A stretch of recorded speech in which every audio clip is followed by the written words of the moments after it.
Welcome viewers, this is an update on a video I made 2.5 years ago about the Compustar T11 that has 3 miles range, allegedly. It's a remote start with alarm and keyless entry combo. And let's start by mentioning that I'm going to be using the scale from 1 to 10 to be rating it. 10 being the best, 1 being, the one that sucks. And so let's jump right in. Let's talk about durability. From 1 to 10, I'll give it a 9 or a 10. Nothing lasts forever, but it's pretty good. Reliable. How reliable this thing is.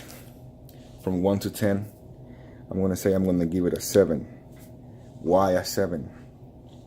Because maybe it depends on the people that installs it. Sometimes you get false alarms. Sometimes it's nothing. Sometimes they're real shit. That's why I'm saying it's a 7.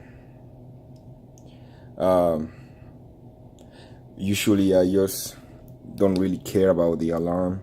I just wanted to have a remote start that has a pretty good ass range, so I can start up my car for winter or summer or whatever.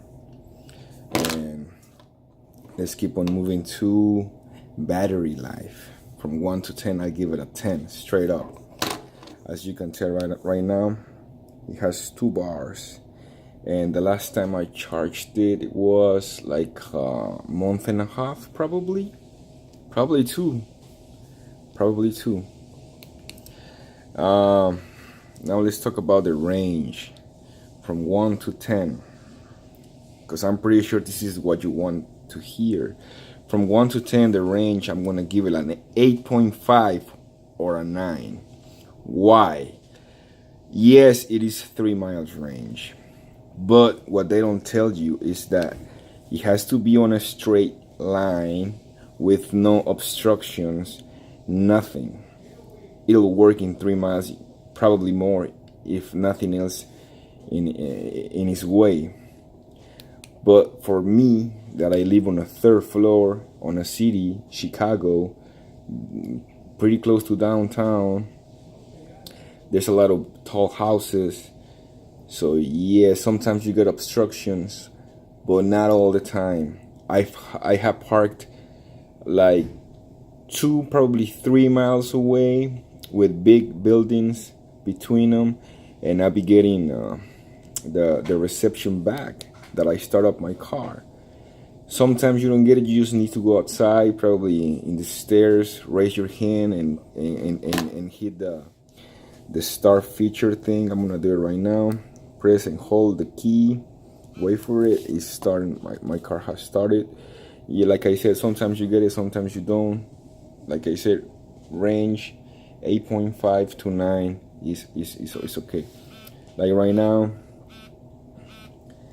it just started my car. It's not that far, it's in the parking lot, but not really, whatever. Now let's move on to an example I was gonna tell you. Last time I was in downtown by Union Station. I'm gonna turn it up right now. By Union Station, and my car was parked like around, by Halsted and Adams. I don't know, you can Google it.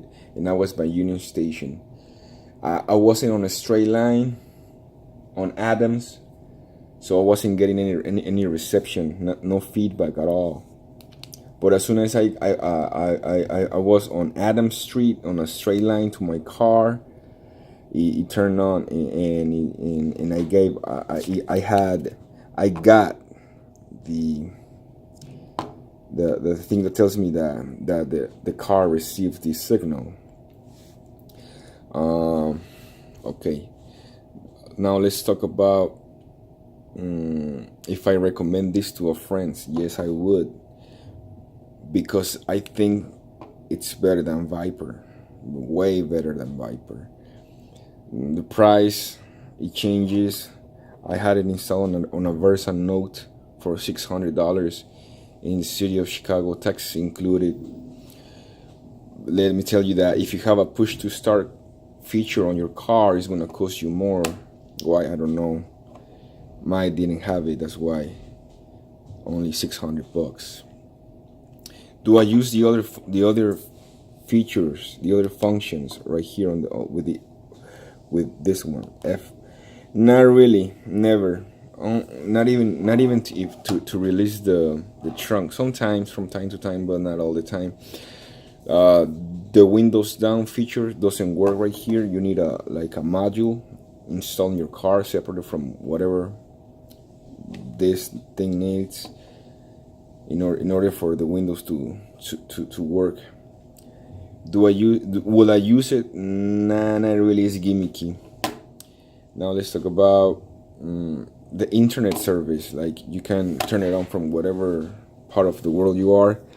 Yes, it works, but you have to pay for the service monthly, because as everything is worked through the internet, so you gotta have service, 3G service on the car, so it's always connected.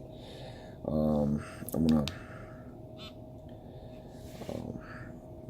don't think it's worth it. See, like I said, that I had to shut off the shock sensor, and the alarm. I have it on, but I don't really use it. I don't really give a fuck about the alarm. If they're gonna steal my car, they're just gonna fucking do it. Even if I'm not there, I'm not gonna wake up at fucking 5 in the morning trying to chase them bastards. What if they have a gun? Whatever. I just need it for the remote start. Why didn't I get a cheaper one? Because the cheaper ones doesn't reach 3 miles. This one does. With obstructions, I say that the 3 miles cuts down to 1.5 miles, maybe 1, with obstructions. Like, you really need to be like really hidden for it not to work. Otherwise, it's pretty good. It's pretty decent. Well, yeah. Other than that, I haven't had any other problems. As you can see, it comes with like a screen protector. You should install it, because as you can tell, a lot of scratches right off the bat. You should always use it. Any more questions? You comment, like, and subscribe. I will answer your questions as soon as I can. Whatever. Don't hesitate. Buy it if you want it. Just buy it. It's good.